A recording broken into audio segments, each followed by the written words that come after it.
Hello viewers, आप सबका मेरे चैनल सुरभि सुबोध में हार्दिक स्वागत है। आज हम हिंदी व्याकरण का एक विषय कारक, जिसे इंग्लिश में केस कहते हैं, हम उसे भेद, उसके विभक्ति चिन्ह और उदाहरण सहित जानेंगे। कारक की परिभाषा देखने से पहले यहाँ कुछ वाक्य दिए गए हैं, हम उसे पहले ध्यान से देखेंगे। राम हाथ से लिखता है, रीता ने सीता को कलम दी, वह दिनेश के लिए फूल लाया है, पेड़ से पत्ते गिरते हैं। ऊपर दिए गए वाक्यों में जो शब्द रेखांकित किए गए हैं वे शब्द संज्ञा या सर्वनाम का संबंध वाक्य की क्रिया या अन्य शब्दों के साथ बता रहे हैं। ये कारक चिन्ह हैं। तो चलिए अब हम कारक की परिभाषा जान लेते हैं। वाक्य में प्रयुक्त संज्ञा या सर्वनाम शब्दों के साथ क्रिया का संबंध जोड़ने वाले शब्द कारक कहलाते हैं। तो चलिए अब हम कारक के भेद, उसके विभक्ति चिन्ह सहित देख लेते हैं। कर्ता कारक, जिसका विभक्ति चिन्ह है ने। कर्म कारक, जिसका विभक्ति चिन्ह है को। करण कारक से के द्वारा। संप्रदान कारक को के लिए। अपादान कारक से अलगाव अर्थात अलग होने का भाव। संबंध कारक का के की रा रे री। अधिकरण कारक में पर। संबोधन कारक हे अरे। तो चलिए हम कारक का जो पहला भेद है कर्ता कारक, उसे विस्तार से जान लेते हैं। कर्ता अर्थात काम करने वाला। वाक्य में जिस संज्ञा या सर्वनाम शब्द के द्वारा क्रिया के करने वाले का पता चलता है वह कर्ता कारक कहलाता है। जैसे अशोक ने खाना खाया, राधा आम खा रही है। पहले वाक्य में खाने का काम अशोक ने किया है, अतः अशोक कर्ता कारक है। दूसरे वाक्य में आम खाने का काम राधा कर रही है, अतः राधा कर्ता कारक है। यहाँ एक और ध्यान देने योग्य बात यह है कि कभी-कभी कर्ता कारक को विभक्ति चिन्ह के साथ भी आता है। जैसे राज को क्रिकेट खेलना नहीं आता, तो यहाँ राज कर्ता कारक है और उसके बाद का विभक्ति चिन्ह का प्रयोग किया गया है।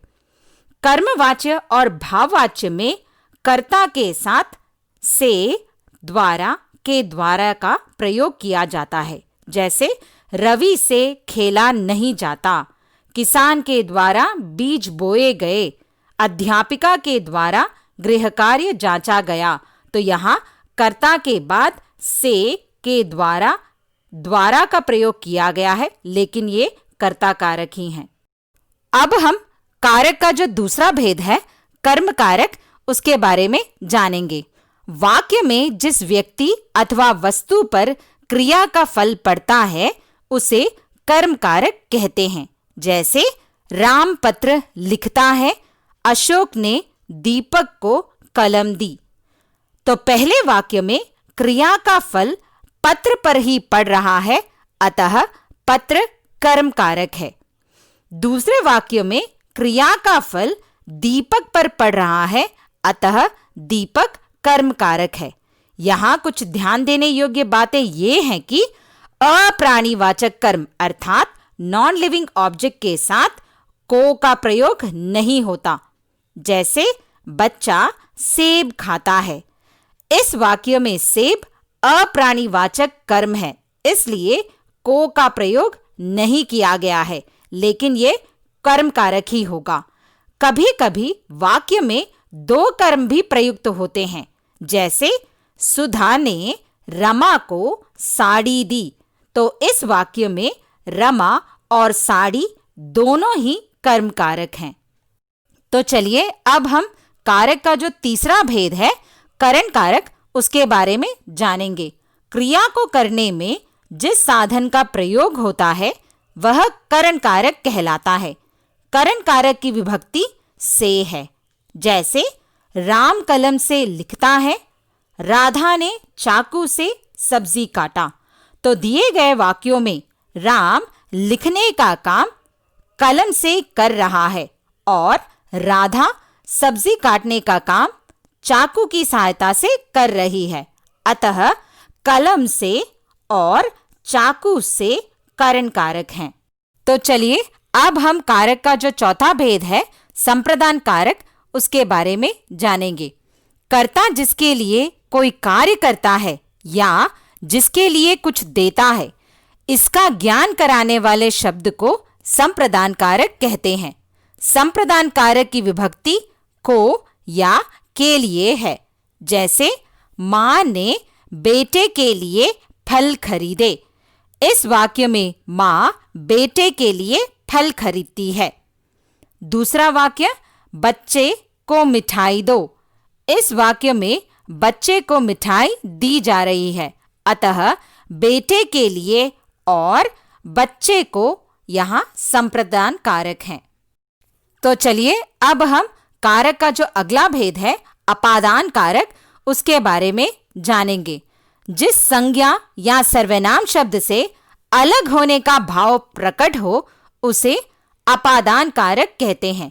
अपादान कारक की विभक्ति से है, लेकिन यहाँ एक और ध्यान देने योग्य बात यह है कि करण कारक और अपादान कारक दोनों में ही से विभक्ति का प्रयोग होता है, लेकिन अपादान कारक में अलगाव अर्थात अलग होने का भाव आता है। जैसे राज घर से निकला, पेड़ से पत्ते गिरते हैं। तो यहाँ घर से और पेड़ से अपादान कारक है, क्योंकि यहाँ राज घर से और पत्ते पेड़ से गिरकर अलग हो गए हैं। तो चलिए अब हम कारक का जो अगला भेद है संबंध कारक, उसके बारे में जानेंगे। संज्ञा या सर्वनाम का वह रूप जिससे वाक्य में आए अन्य शब्द से उसका संबंध ज्ञात होता हो उसे संबंध कारक कहते हैं। संबंध कारक की विभक्ति चिन्ह का, के, की, रा, रे, री हैं। जैसे यह घर राज का है, हमारी टीम जीत गई, राम के मामा जी आए हैं। तो उपर्युक्त वाक्यों में राज का घर से, हमारी का टीम से तथा राम का मामा जी से संबंध का बोध होता है, अतः ये संबंध कारक हैं। तो चलिए अब हम कारक का जो अगला भेद है अधिकरण कारक, उसके बारे में जान लेते हैं। संज्ञा या सर्वनाम के जिस रूप से क्रिया के आधार व स्थान की जानकारी मिले उसे अधिकरण कारक कहते हैं। अधिकरण कारक की विभक्ति में या पर है। जैसे राम पेड़ पर चढ़ गया, शेर जंगल में रहता है। तो दिए गए वाक्यों में पेड़ पर और जंगल में से क्रिया के आधार या स्थान का बोध हो रहा है, इसलिए ये दोनों अधिकरण कारक हैं। तो चलिए अब हम कारक का जो आखिरी भेद है संबोधन कारक, उसके बारे में जान लेते हैं। जिस संज्ञा या सर्वनाम शब्द का प्रयोग किसी को पुकारने के लिए किया जाता है उसे संबोधन कारक कहते हैं। संबोधन कारक की विभक्ति हे या अरे है। जैसे हे ईश्वर मेरी रक्षा करो, अरे श्याम इधर आओ। उपर्युक्त वाक्यों में हे और अरे में संबोधन कारक है। इसके अलावा हे या अरे के साथ विस्मयादि सूचक चिन्ह का भी प्रयोग किया गया है, अतः ये संबोधन कारक हैं। आशा है कि आपको मेरा ये वीडियो अच्छा लगा होगा। यदि आपको मेरा ये वीडियो अच्छा लगा हो तो इसे लाइक, शेयर और सब्सक्राइब करना ना भूलें। आप अपने कमेंट्स कमेंट बॉक्स में भी डाल सकते हैं। अब हमारी मुलाकात अगले वीडियो में होगी। तब तक के लिए धन्यवाद।